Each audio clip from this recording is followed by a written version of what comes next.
Less than a year from now, the world is going to celebrate the International Year of Astronomy, which marks the 400th anniversary of Galileo's first glimpse of the night sky through a telescope.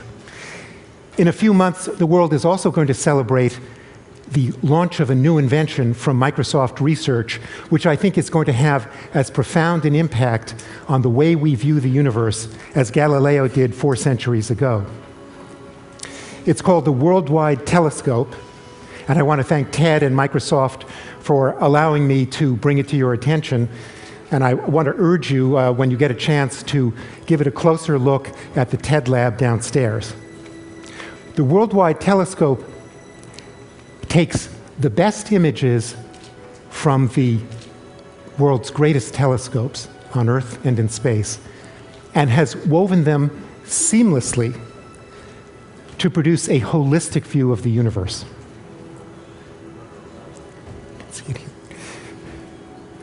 It's going to change the way we do astronomy. It's going to change the way we teach astronomy. And I think most importantly, it's going to change the way we see ourselves in the universe. If we were having this TED meeting in our grandparents' day, that might not be so big a claim.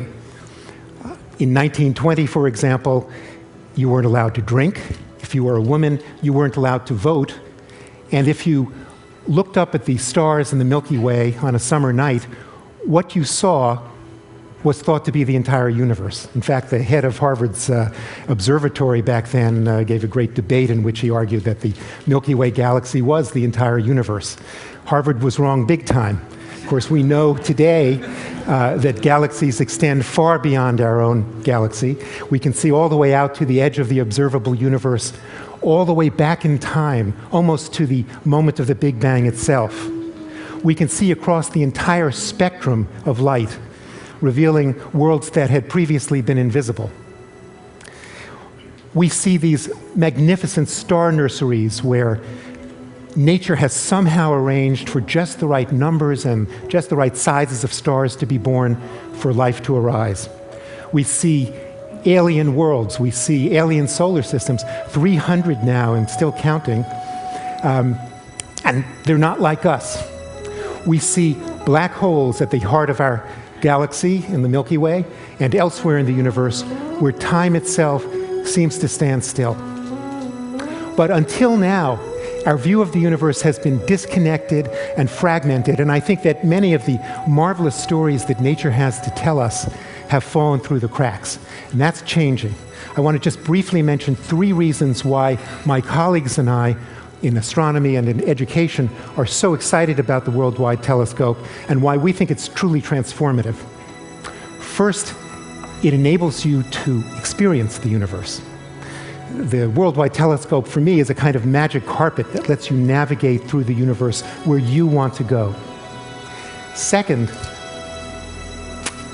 you can tour the universe with astronomers as your guides.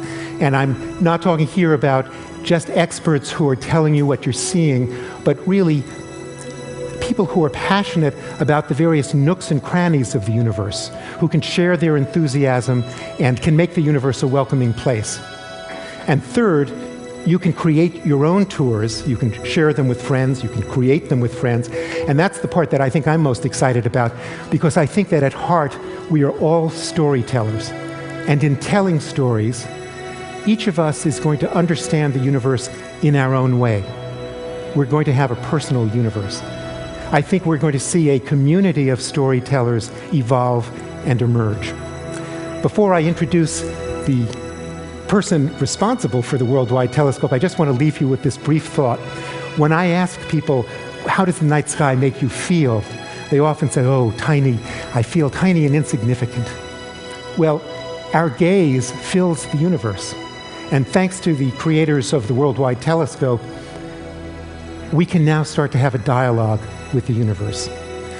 I think the Worldwide Telescope will convince you that we may be tiny, but we are truly, wonderfully significant. Thank you.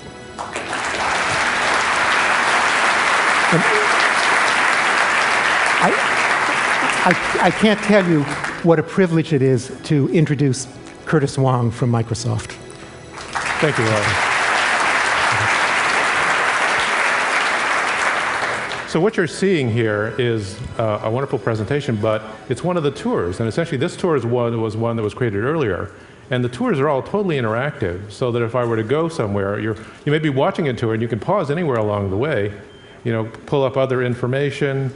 There are lots of web and information sources about places you might want to go. You can zoom in, you can pull back out. The whole resources are there available for you. So Microsoft, this is a project that, Worldwide Telescope is dedicated to Jim Gray, who's our colleague, and a lot of his work that he did is really what makes this project possible. It's a labor of love for us and our small team, and we really hope it'll inspire kids to explore and learn about the universe, basically kids of all ages like us. And so Worldwide Telescope will be available this spring. It'll be a free download. Thank you, Craig Mundy.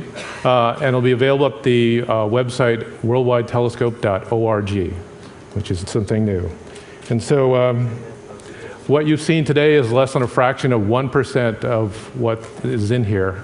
And in the TED Lab, we have a tour that was created by a 6-year-old named Benjamin that will knock your socks off. So we'll see you there. Thank you.